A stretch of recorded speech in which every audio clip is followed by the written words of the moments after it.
si corre in campo aperto e chi dimostra di più ottiene di più, nel senso si assume più responsabilità. Nel caso nostro è accaduto che fosse, diciamo, una donna, ma è un caso, nel senso, non è un caso, è accaduto perché noi non abbiamo detto alle donne, differentemente da quello che fa la sinistra, voi state lì e vi diamo le quote, che è un meccanismo cretino.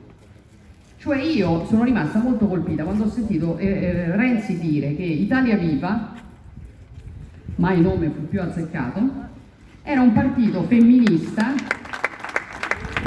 perché lui sceglieva la Bellanova a fare la portavoce e la Boschi a fare il capogruppo alla Camera. Così come sono rimasta francamente basita quando ho sentito Enrico Letta dire che la sua grande rivoluzione sarebbe stato imporre ai gruppi parlamentari contro la loro volontà 2 donne capogruppo. E ancora prima di sentire Letta e Renzi fare questi ragionamenti sono rimasta francamente colpita dalle colleghe che glielo consentono.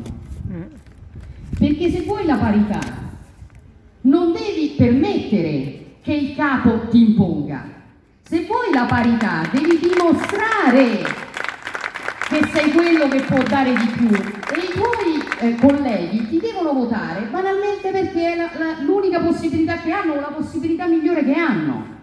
Però questo è figlio di una mentalità della sinistra che dalle parti nostre non c'è. Dalle parti nostre si corre tutte e chi arriva arriva, e non è un caso che la destra abbia espresso diciamo donne a capo di diverse